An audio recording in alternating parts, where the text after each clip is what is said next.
à construire, estime la haute autorité de la communication. La participation des médias est vivement sollicitée.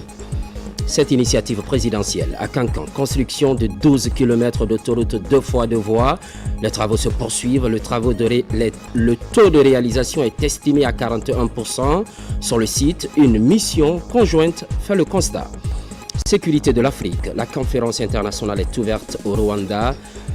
Plus de 600 délégués participent, parmi lesquels les chefs d'état-major et les services de renseignement. Objectif, trouver solution aux défis sécuritaires du continent.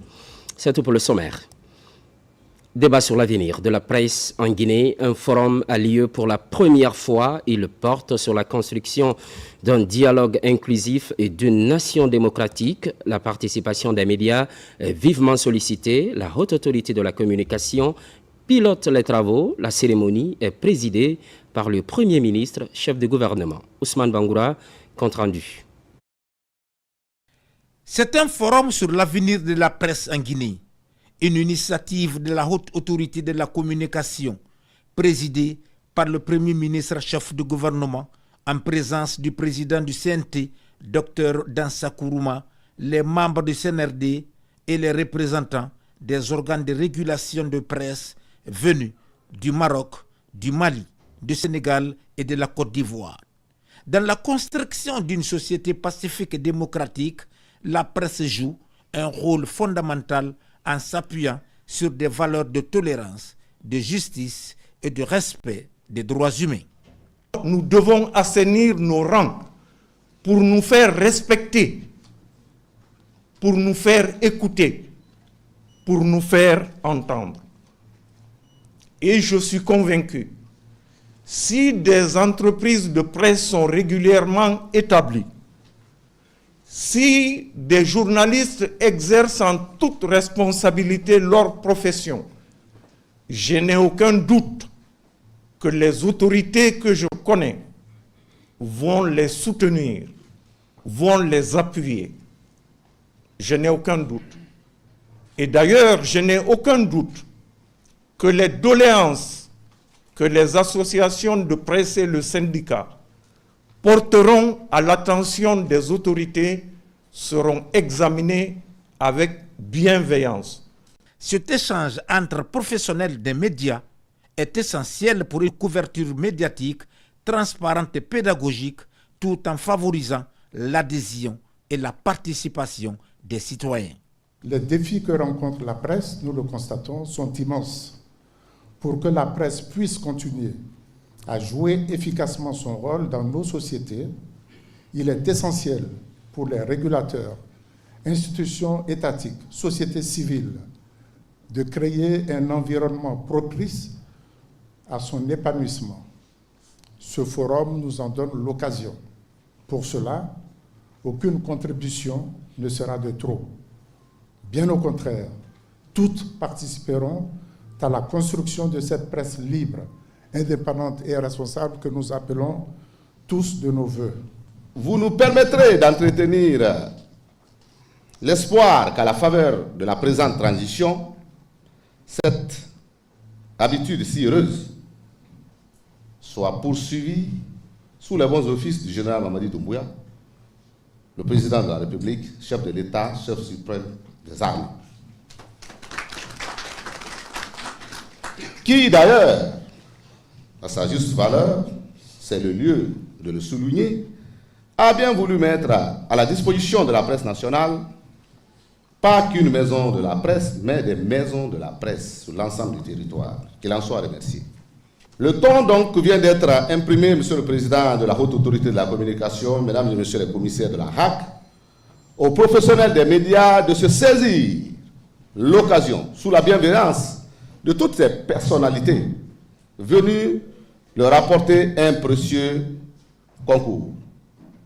Les instances doivent être dynamiques et efficaces pour veiller à l'éthique et adopter des sortes de déontologie afin de s'autoréguler et renforcer la confiance du public.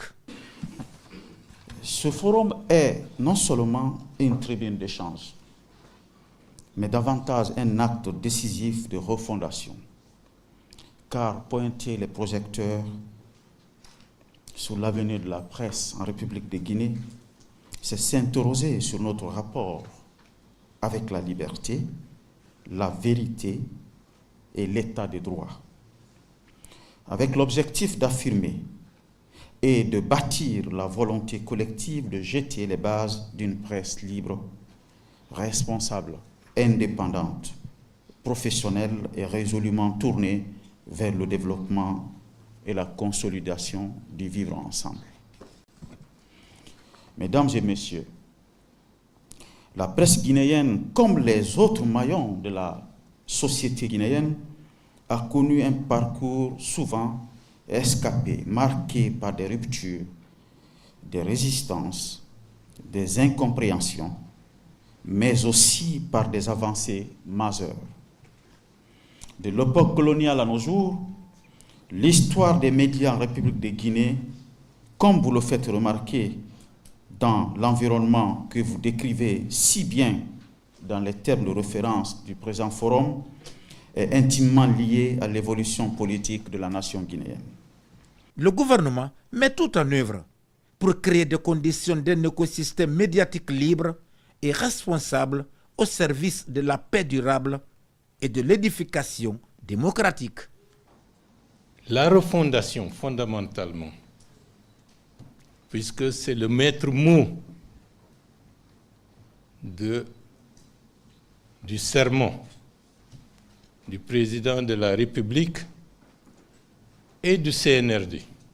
Refonder. Pourquoi refonder? Parce que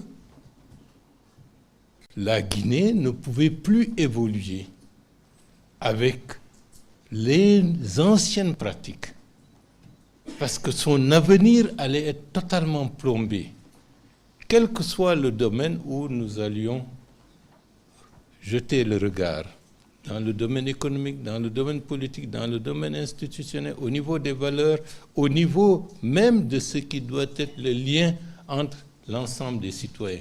On ne pouvait plus continuer par le passé. Et c'est la réalité qui nous l'a imposé, d'où nécessairement la transition qui est intervenue à partir de 2021. Pour ceux qui étaient des observateurs avertis de l'évolution de la société guinéenne, savaient que ça allait venir. D'où actuellement, on peut s'en féliciter. Il y a un climat d'apaisement qui est perceptible. Il y a un climat d'acceptation qui est constaté. Il y a aussi des réalités nouvelles qui émergent, qui font qu'à un moment donné, ceux qui voulaient prendre la totalité de l'espace médiatique, en estimant que c'est eux seuls, cette réalité est changée aujourd'hui. Lorsque vous êtes à la tête d'une entreprise, que ce soit une entreprise économique ou une entreprise de presse, vous ne devez pas utilisez cette entreprise pour vos propres intérêts personnels stricto sensu. Mais vous devez mettre en avant votre responsabilité de dirigeant d'entreprise avec la prise en compte que dans l'entreprise, des hommes et des femmes vivent du fait que cette entreprise est en activité. Cette réalité ne nous échappe guère. Mais c'est la nécessité, dans le cadre des dynamiques de refondation, d'amener l'ensemble des acteurs de la société de ce pays, en toute chose, de mettre en avant la notion de responsabilité. Durant 3 jours, plusieurs thématiques sont à développer par des professionnels des médias afin de construire une presse responsable et citoyenne. La cérémonie est marquée par la remise officielle des cartes professionnelles à des hommes des médias, édition 2025, histoire de faciliter leur accès à des informations. Pendant ce temps, soutien du chef de l'État, les braves dames de Conakry se déterminent sans ambiguïté, porter le général Mamadi Doumbouya à la magistrature suprême à la suite de la prochaine élection présidentielle. Un pagne symbolique en signe d'affection témoigne ce choix. C'est aux allures de slogan favorable à l'homme du 5 septembre. Makemedonzo. C'est une foule en effervescence. Du boulevard Teli Diallo en passant par Mankepa jusqu'à Sékou Touréa, les femmes venant de partout à Conakry s'engagent à soutenir le président de la République, général Mamadi Doumbouya. Cette affirmation est démontrée par un geste traditionnel pratiqué dans toutes les cultures dans notre pays. Un pagne confectionné par les mains expertes des femmes dignitaires de Guinée pour porter le président avec sécurité comme une mère protectrice. Bambadougui, un pagne pour mettre le président au dos est remis officiellement au général Amara Kamara et sa suite.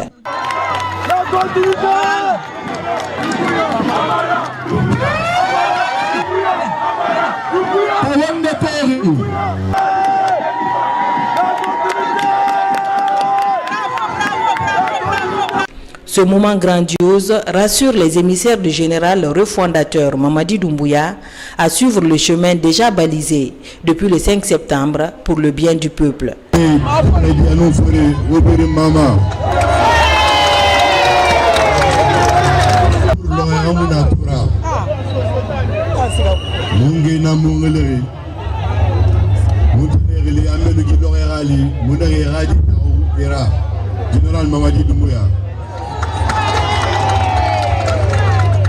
Alors, il y a un laïc qui est mumbe. Et il y a un général Mamadi Doumbouya a fait un dunia anu lagara. Dalam dagiran, il y a une initiative Congo. Awangagi n'anga era batu.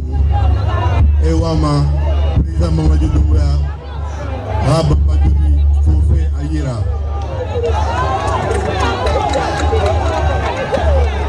Alors, on a amassé les laïcs qui n'ont pas de et pas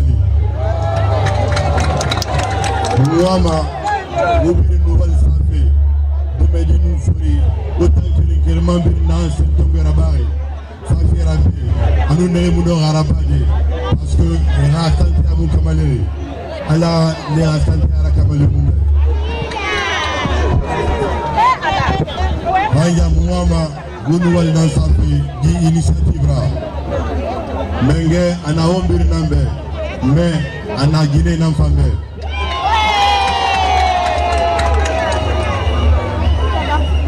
hanya muwaji taumanawra galati afamu di amara buluma amatu sama.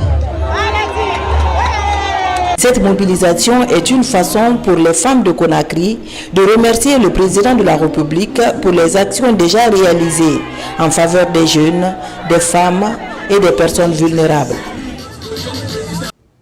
Et puis cette priorité gouvernementale du moment, un peu plus loin dans la préfecture de Mali, les populations reçoivent une équipe du ministère de l'Information et de la Communication. La mission sensibilise les citoyens sur l'enrôlement biométrique. L'une des attentes demeure la participation massive pour le succès des opérations. Sarafdine Diallo, Maïmouna Bella Diallo. Le recensement biométrique, acte de souveraineté et pilier du retour à l'ordre constitutionnel, mobilise les autorités guinéennes.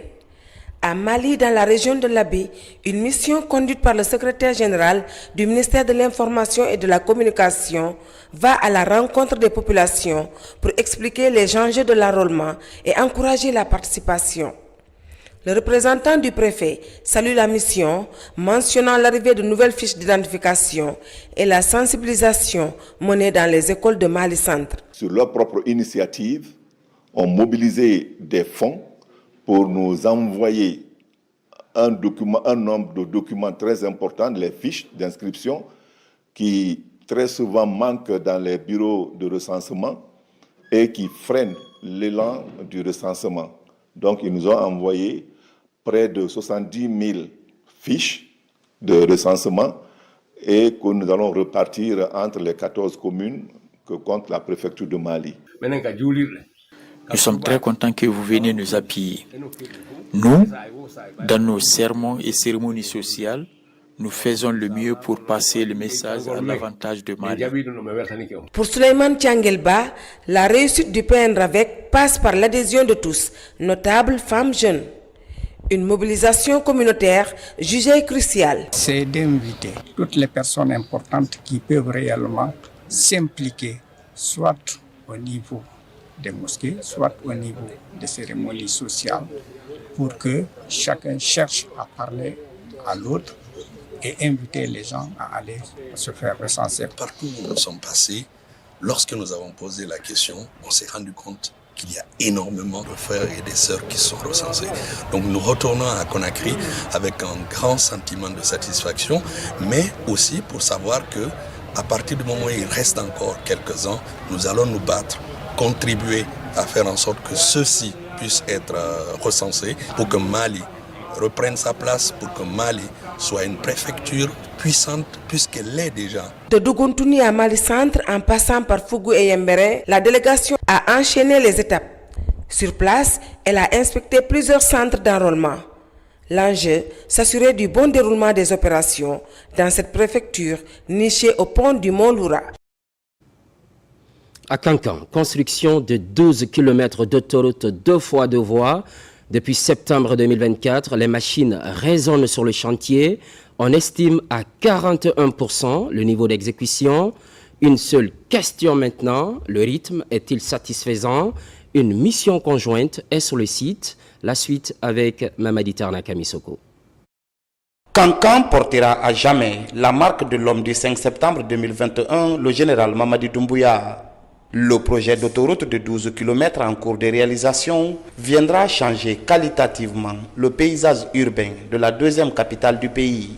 Sur le terrain, une mission de contrôle bureau de stratégie des priorités présidentielles, administration générale des grands projets, AGEROUTE, mission de contrôle et partenaire de Henan Chine évaluent le chantier. Nous avons exécuté les DALO à 100%. Les assainissements qui sont principalement constitués de caniveaux 80 sur 80 sur la voie principale sont exécutés à 85%. Là, vous voyez, là où nous sommes présentement, nous avons la mise en œuvre de la couche de base en GNT. Elle est exécutée aujourd'hui à hauteur de 33%. Et la couche de fondation en latérite sélectionnée est exécutée à 40%. En termes d'exécution globale du projet aujourd'hui, nous sommes à 41%. Un tour à la base vie auprès des centrales de concassage et au niveau du trottoir avec la pose des caniveaux a permis à la mission conjointe de mesurer l'ampleur des travaux. C'est un projet de 12 km. Nous voulons au moins exécuter jusqu'à la couche de liaison, c'est-à-dire en grand bitume, sur au moins les 5 premiers kilomètres. C'est notre objectif. Et pendant la saison pluvieuse aussi, les travaux ne vont pas s'arrêter définitivement. Il y aura des équipes d'astreinte pour continuer sur certains travaux en temps masqué. Financé sur fonds propres par le ministère des Infrastructures et des Travaux Publics, à travers l'Agence de gestion des routes, la réalisation de cette autoroute obéit à l'ambitieux projet de modernisation des infrastructures routières et à la vision du programme Simandou 2040 du chef de l'État. Le BSPP aujourd'hui ici avec l'AGEROUTE, le ministère des Infrastructures et la CGP pour faire le suivi de l'avancement de ce projet. Et les travaux avancent dans de bonnes conditions et nous sommes là pour non seulement assister mais aussi faciliter le suivi. Pour maintenir la cadence des travaux, la mission conjointe a eu une séance de travail avec l'équipe de l'entreprise Henan Chine. Des difficultés liées à l'approvisionnement en pétrole, en granit dans la région sont évoquées. L'autre problème, et non des moindres, est lié au déplacement d'une partie du réseau de la SEG et de la fibre optique.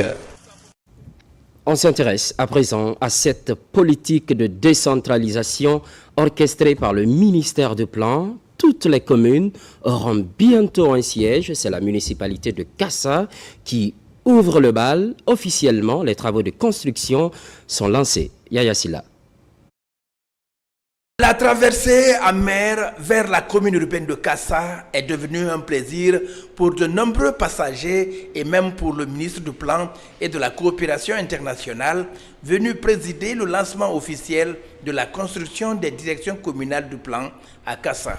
Cette cérémonie marque le début des travaux de construction de tous les sièges du plan dans les communes urbaines de Guinée. Nous venons aujourd'hui pour célébrer la pose de la première pierre de la direction communale du plan de Kassa, qui fait office, parce que l'objectif du chef de l'État, c'est de ramener le gouvernement au service déconcentré. Et pourquoi Kassa? Tout un symbole pour dire que nos îles deviennent désormais un élément extrêmement important dans le développement socio-économique durable et responsable pour la Guinée. Rapprocher les administrés aux populations est l'objectif de cette démarche du ministère du Plan. La commune urbaine de Kassa bénéficie depuis le 5 septembre d'un important investissement dans les infrastructures publiques. Ce projet comprend principalement un bâtiment principal de R+1 et 2 blocs latrines, le logement du directeur et le logement du gardien et un réfectoire. Donc globalement, le délai contractuel est de 12 mois. Les insulaires ne cessent de remercier le président de la République, chef de l'État, chef suprême des armées, général Mamadi Doumbouya, pour le souci majeur et qu'il porte sur les îles de l'Os pour leur vision inlassable pour le développement socio-économique de la Guinée et plus particulièrement l'archipel des îles de l'Os. La commune urbaine de Kassa s'étend sur une superficie de 1240 km². Depuis le début de l'opération de recensement, les deux îles Tamara et Kassa sont à pied d'œuvre pour finir l'opération le plus tôt possible. Développement local, toujours un changement qualitatif est espéré à Ratoma, de nouvelles infrastructures publiques en faveur des populations. C'est pour bientôt. L'ANAFIC a mis la main à la poche. On assiste à des poses de première pierre. Près de 10 micro-projets, tenez bien, sont à réaliser. Moussa Bangoura. Ratoma dans l'élan du développement. 3 micro-projets d'intérêt public viennent d'être lancés. À l'école primaire de Taouya, c'est un bloc latrine de 11 cabines qui va être réalisé pour protéger la santé des enfants. C'est des toilettes dans une école. Donc nous allons mener tous nos efforts pour vraiment réaliser cette infrastructure, la rendre sur une durabilité souhaitée. Plus loin, à Kaporo, c'est un bâtiment de R+2 qui va bientôt sortir de terre. L'infrastructure va servir de centre de santé pour mieux servir les besoins sanitaires de la communauté. C'est un projet de R+2. Au rez-de-chaussée, nous avons 2 bureaux, 2 toilettes, une salle de réception, une terrasse et la cage d'escalier. Le premier étage est identique au rez-de-chaussée. Au deuxième étage, nous avons 3 bureaux, 2 toilettes et la cage d'escalier. À Ratoma Centre, ce sont les travaux de pavage de rue qui sont annoncés pour désenclaver le quartier. Une urée de 350 mètres linéaires. Il s'agit spécifiquement des travaux de déterrassement, de remblai, de blé, tout ce qui est terrassement, et puis la pose de bordures, les 2 côtés, et mettre les pavés. Et puis les pavés de 11 cm d'épaisseur. Nous avons fait 3 quartiers, 3 sites. Notre centre de santé va bénéficier d'un élargissement en construisant une nouvelle édifice qui va avoir 2 niveaux d'étage pour permettre désormais à nos citoyens, à nos habitants d'être bien servis. Grâce à la vision de notre président de la République, notre champion, le général Mamadi Doumbouya, nous travaillons dans la communauté. Désormais, le pouvoir décentralisé est effectif. Le financement est assuré par l'ANAFIC et le délai d'exécution est de 6 mois. Infrastructure, place aux équipements de travail dans les entreprises. Le financement, l'acquisition et l'assurance suscitent des réflexions. La solution pourrait sortir de la rencontre de Conakry. Des panels sont animés par des experts. Finalité recherchée, faciliter l'obtention des matériels. Moussa Kouyaté.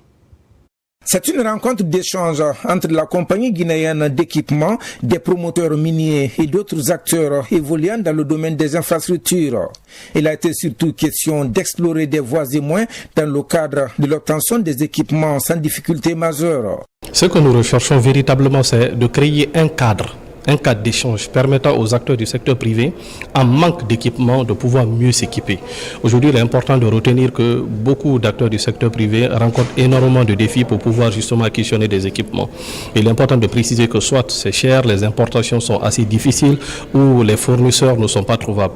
Donc ce cadre d'échange permet justement aux acteurs du secteur privé présents aujourd'hui à cet événement de pouvoir se dire que non mais tiens, voici aujourd'hui les dispositions que l'État a prises pour nous, voici les fournisseurs qui sont installés dans notre pays. Et de l'autre côté, voici également les assurances, les banques qui peuvent nous accompagner dans le déploiement et l'acquisition des différents équipements. C'est ça justement le but. Des panels liés aux méthodes de financement ou l'assurance des équipements ont été animés par des experts en présence des responsables du ministère des Mines et de la Géologie. Le rôle principal, c'est en fait de protéger l'assuré et son patrimoine contre les événements et qui pourront éventuellement venir. Donc si vous avez une activité et que vous n'assurez pas de l'acheminement, ou bien en fait que si vous êtes un minier et que en fait l'activité minière n'est pas en fait assurée, je pense qu'en fait vous n'allez pas ça on le souhaite pas, mais que si vous avez en fait des événements comme l'incendie ou bien les bris sur les machines, vous risquez encore de débourser des montants colossaux. Quiconque parle aujourd'hui des équipements dans notre pays parle des grands projets d'investissement qu'on a dans le secteur des mines. Pas seulement dans le secteur des mines, mais dans tous les secteurs aujourd'hui de développement et des infrastructures, de s'approcher aussi de la bourse de sous-traitance, où vous avez une plateforme qui permet à toutes les sociétés qui sont dans le secteur des équipements de s'inscrire et de partager leur expérience. Les responsables de la compagnie guinéenne d'équipement promettent de travailler avec tous les acteurs afin de faciliter l'acquisition des matériels indispensables dans la réalisation des projets de grande envergure. Sécurité de l'Afrique, ouverture de la conférence internationale. Je vous le disais à l'entame, ça se passe à Kigali au Rwanda. Plus de 600 délégués ont répondu à l'invitation, parmi lesquels les chefs d'état-major et les services de renseignement. Il est essentiellement question de trouver solution aux défis sécuritaires du continent. Karim Kamara, carnet de voyage. Depuis 3 jours, tous les pays du continent africain ont débarqué au pays des 1000 collines. Le compte à rebours est enclenché pour que l'Afrique puisse désormais prendre en main un autre pan de son destin. Il s'agit de faire face à jamais aux défis sécuritaires, notamment le terrorisme et les crimes organisés auxquels le continent est confronté. L'initiative est portée par la Conférence internationale sur la sécurité en Afrique, ISCA, dont le siège est à Kigali. ISCA est donc porté sur les fonds baptismaux quant aux questions de sécurité en Afrique. La Guinée, étant l'un des pays invités, estime que ce forum arrive dans un contexte marqué par le raffermissement d'une vision commune, portée par le président Kagame et le général d'armée Mamadi Doumbouya. La souveraineté ne se limite pas à la défense des frontières. Il s'agit d'assumer la responsabilité de notre sécurité, aussi bien en tant qu'État que de manière collective en tant que continent. Et faire fi de ce devoir permet à d'autres de se substituer à nous, ce qui entraîne une perte de crédibilité et de contrôle. Pour le président du conseil consultatif de cette nouvelle plateforme, Moussa Faki Mahamat, jamais l'ambition des instruments de l'Afrique, son architecture, paix et sécurité notamment, n'a été remise en cause et que ce qui a souvent fait défaut, c'est une volonté politique constante, capable de traduire cette ambition en un moyen concret et en action durable. La réalité est sans détour. La sécurité de l'Afrique ne saurait reposer sur des solutions importées. Solutions africaines aux problèmes africains, avons-nous l'habitude de dire et répéter. Elle doit s'ancrer dans nos propres diagnostics, refléter nos priorités et reposer sur notre capacité à intervenir de manière opportune et à l'échelle nécessaire. Le lien entre la gouvernance et la sécurité est aussi martelé par le président Paul Kagame qui pense que sans ces deux éléments, il ne peut y avoir ni confiance ni progrès. Plus de 600 délégués venus de 70 pays prennent part à cette conférence inaugurale sur la sécurité en Afrique. On fonce en République du Congo pour parler diplomatie, présentation des copies figurées, ce qui confirme l'accréditation de l'ambassadeur guinéen auprès de ce pays ami, occasion mise à profit pour échanger avec des autorités officielles, entre autres sujets, la relance de la coopération bilatérale. Makamé Donzo. Une cérémonie solennelle qui marque l'entrée en fonction de l'ambassadeur de la République de Guinée près la République du Congo. L'ambassadeur Sékou Camara est reçu par le ministre congolais des Affaires étrangères, de la francophonie et des Congolais de l'étranger pour la remise des copies figurées de ses lettres de créance. Par ce geste, il pourra commencer de façon officielle des consultations avec les autorités congolaises en attendant la présentation de ces documents d'accréditation au chef de l'État. Ce qui tombe bien, car le diplomate guinéen a une grande tâche, notamment la relance de la coopération bilatérale entre les deux pays. Au cours de l'audience, le ministre m'a souhaité la bienvenue et a exprimé ses vœux de plein succès pour la réussite de ma mission et a réaffirmé la disponibilité du gouvernement congolais à m'accompagner dans l'accomplissement de ma mission. En retour, je l'ai remercié pour l'accueil chaleureux qui m'a été réservé à moi et ma délégation depuis mon arrivée ici à Brazzaville, et je lui ai transmis les salutations fraternelles de son homologue, Dr Maurice Kouyaté. Environ 2 millions de Guinéens vivent en République du Congo. L'ambassadeur Sékou Camara les a rencontrés en marge de sa présentation des copies figurées. L'État guinéen accorde la plus grande attention à sa diaspora.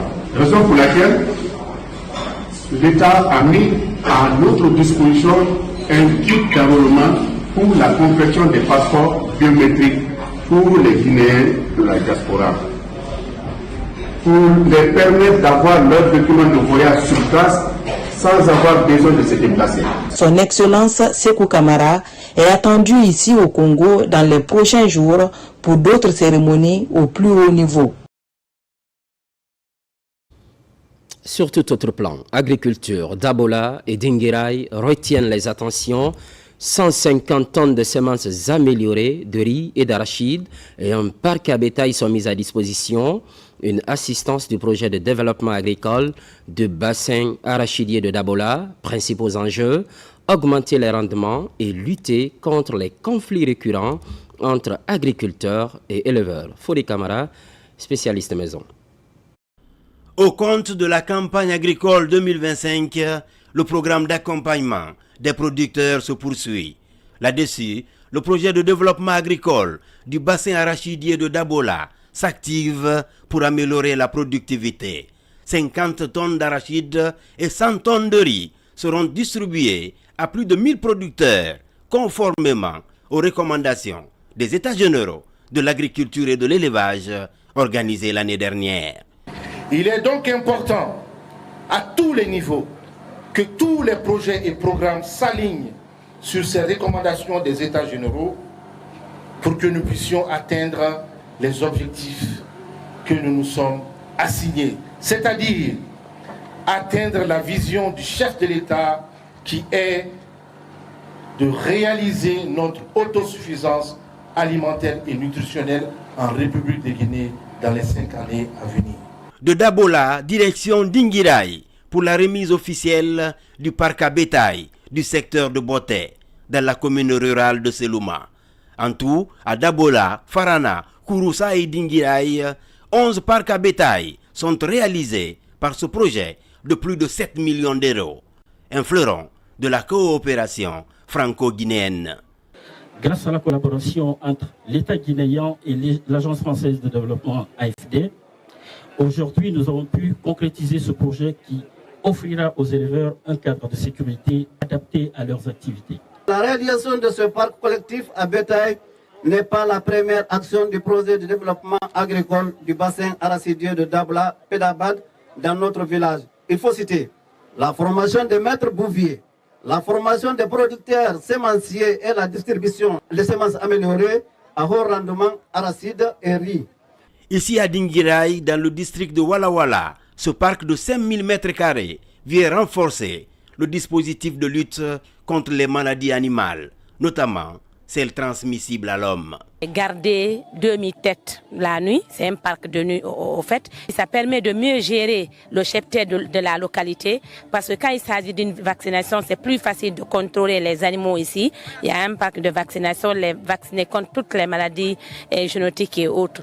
Pour faciliter le respect du calendrier agricole et réduire le vol du bétail et les conflits entre agriculteurs et éleveurs, 2 hectares de parcelles fourragères seront aussi réalisés pour l'alimentation de proximité des bœufs. Afria, retour sur la tornade dévastatrice, fini les dégâts, mais la solidarité s'installe en première ligne. La directrice de la pension militaire native de Fria, elle chapeaute la délégation gouvernementale afin de consoler les sinistrés. Abdelkader Kamara de la presse militaire. La ville de Fria, cité d'Alumine, porte encore les stigmates du violent passage de la tornade survenue le dimanche 11 mai 2025. D'importants dégâts matériels ont été enregistrés dans la ville. Face à cette situation d'urgence, une forte délégation gouvernementale a rapidement convergé vers la localité. À sa tête, la générale de brigade Fatoumata Yari Silla, directrice générale des pensions militaires et anciens combattants, composée de ministres, de membres du Conseil national de transition CNT et de hauts cadres de l'administration originaire de la contrée. Cette délégation témoigne de la solidarité nationale envers les populations sinistrées de Sombouri touchées par ce drame. C'est avec une vive émotion, un profond respect et un sentiment d'espérance renouvelée que la population de Fria et moi-même nous accueillons aujourd'hui, enfants de cette terre, éminentes personnalités de notre République, venues au nom du chef de l'État, son Excellence le général Mamadi Doumbouya, pour témoigner la solidarité nationale à nos populations sinistrées. Dès son arrivée, la délégation a tenu à rencontrer le patriarche de Fria, figure d'autorité et gardien des traditions locales. Cette rencontre a été l'occasion de transmettre les messages de profonde compassion du chef suprême des armées, le général Mamadi Doumbouya. La promptitude du gouvernement, à travers l'Agence nationale de gestion des catastrophes humanitaires, ANGUSH, déployée dès les premières heures de cette crise, sous la coordination des autorités préfectorales, a été saluée par les habitants de Fria. Depuis que ce drame est survenu, les chefs secteurs, chefs des quartiers et cadres de la préfecture, tous les jours passent nous voir afin de nous consoler.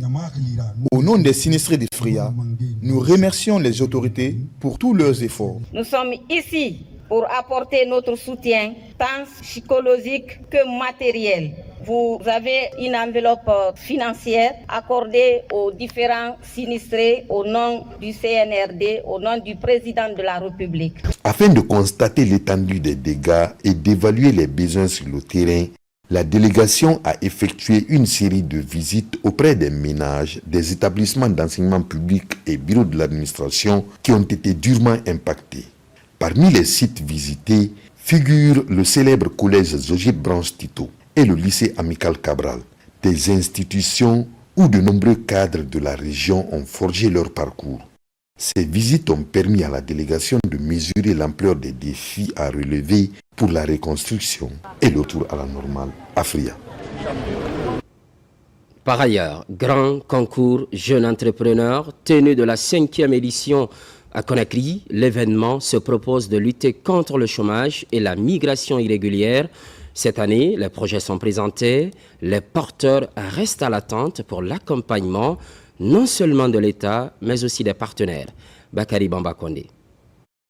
En Guinée, l'innovation et la créativité intéressent de plus en plus la jeunesse. Dans cet esprit vient de se tenir la 5e édition du grand concours Jeunes entrepreneurs de Guinée. Cet événement phare qui met en lumière les talents émergents et des idées novatrices a rassemblé des jeunes entrepreneurs venus des 8 régions administratives du pays, prêts à présenter leurs projets devant un jury d'experts et d'investisseurs. C'est un projet que nous avons commencé depuis 2018. Chaque année, nous lançons le concours sur toute l'étendue du territoire national à l'endroit des jeunes qui sont âgés entre 18 et 35 ans, qui sont dans le secteur agricole, dans le numérique, dans l'élevage, l'entrepreneuriat social et les énergies renouvelables. Autour du thème « Le numérique au cœur du développement agricole », les candidats ont défendu leurs idées et leurs visions. J'ai présenté mon projet qui est basé sur la culture du riz à Cancan. Ce projet me tient vraiment à cœur parce que c'est une idée qui m'a poussé à créer ce projet. Derrière cette idée, la réalisation m'a poussé à aller au-delà. L'initiative est placée sous la tutelle du ministère en charge de la jeunesse. Notre pays s'est engagé depuis 2007 à travers sa jeunesse de créer le FONIGE, qui est le Fonds national d'insertion des jeunes. Nous avons donc décidé, pour que cela ne change pas selon les ministres, de signer un accord entre ce fonds et évidemment Vision Large pour rendre institutionnel cet événement. Je salue l'esprit qui anime les organisations de Vision Large, celui de l'action, de la solidarité et de la transformation. Vous portez l'espoir d'une Guinée qui se relève, qui se réinvente et qui avance. Cette 5e édition du grand concours Jeunes entrepreneurs de Guinée a été une véritable célébration de la créativité et du courage des jeunes. Les lauréats repartent avec des prix et des opportunités dans l'espoir qu'ils contribueront à façonner le paysage économique guinéen.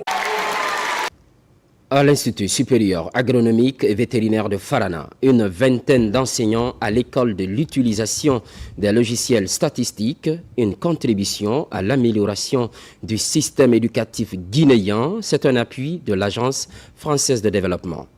Marwan Kamara. L'orientation et le renforcement des aptitudes des personnels enseignants constituent des passages obligés pour la qualification du système éducatif. Un impératif pour les enseignants tout au long de leur carrière professionnelle. Pour mettre en œuvre cette approche éducative en Guinée, l'Institut supérieur agronomique et vétérinaire de Farana lance la formation des formateurs au sein de l'Institut. Qui parle des publications scientifiques, qui parle des rédactions scientifiques, parle obligatoirement de collecte des données, parle de traitement des données et parle d'analyse des données. Et aujourd'hui, à l'enseignement supérieur, la deuxième mission, c'est la recherche. Aujourd'hui, nous remercions très infiniment l'AFD parce que c'est nos partenaires de financement et à travers aussi de notre ministère et plus particulièrement le BSD qui nous appuie nuit et jour pour la réussite ici de ces différents projets pour appuyer nos différentes institutions en matière de renforcement des capacités et des compétences de nos enseignants-chercheurs. Pendant 9 jours, ces enseignants-chercheurs seront outillés à l'utilisation des logiciels statistiques. Cette approche vient accompagner ces formateurs en leur apportant des appuis académiques. Mes sentiments sont les sentiments de joie de voir mes enseignants bénéficier d'un renforcement de capacité au niveau des logiciels aussi importants qui leur permettent d'avancer dans leurs projets de recherche. Et aujourd'hui, qui parle des logiciels comme Cobocolot, ce sont des logiciels également qui permettent aux enseignants de réaliser leurs projets de recherche. Ces séances de formation à l'intention des enseignants-chercheurs sont soutenues par l'Agence française de développement AFD à travers le gouvernement guinéen. Épidémiologie de terrain. Le programme s'invite en Nzérékoré. L'heure est à la graduation de la 11e cohorte. Au total, 30 agents de santé, dont 10 femmes sont certifiées. Après 3 mois de session, c'est la commune urbaine précisément qui abrite la cérémonie. Mohamed Saloupaï, correspondance. Au terme de 3 mois de formation en épidémiologie de terrain, 30 agents de santé des districts sanitaires de la région forestière ont bénéficié d'une remise à niveau en détection, prévention et contrôle des épidémies, ainsi qu'en gestion précoce des urgences sanitaires et en réponse aux problèmes prioritaires de santé publique. Cette formation est une formation d'importance capitale, je dis bien, parce que ça nous permet vraiment de gérer les problèmes de surveillance épidémiologique. Quand je parle de la surveillance épidémiologique, c'est la détection des cas à temps qui peut nous permettre vraiment de circonscrire d'éventuelles épidémies qui peuvent survenir. Vous le trouverez dans vos préfectures, vos services, vos communautés, avec une mission noble, protéger la santé de nos populations à travers la détection précoce, la réponse rapide et la prévention efficace des menaces sanitaires. Cette cérémonie de graduation de la 11e cohorte a été marquée par la présence du directeur général de l'Agence nationale de sécurité sanitaire, ANSS, des autorités administratives et sanitaires locales, ainsi que des partenaires techniques et financiers ayant accompagné le programme. AFNET est très fier de cette croissance du programme en Guinée. Et nous sommes encore plus fiers de la contribution du programme FTP au développement des ressources humaines de santé publique de la Guinée. Nous attendons de ces gradués comme de tous les gradués qui sont aujourd'hui à près de 500, tous niveaux confondus, leur contribution pour rendre notre système de surveillance beaucoup plus performant. Si on ne peut pas empêcher la survenue des épidémies, quand même nous pouvons les détecter précocement et répondre rapidement. L'objectif visé de ce programme, former un personnel qualifié en santé publique et en épidémiologie appliquée, capable d'apporter une assistance technique aux autorités sanitaires à travers des services épidémiologiques de qualité. Merci pour l'estime sans cesse renouvelée. Merci également à l'ensemble de la rédaction et aux équipes techniques. L'actualité évolue en Guinée, notre paradis, terre de richesse et d'innovation. Constante fidélité à toutes et à tous.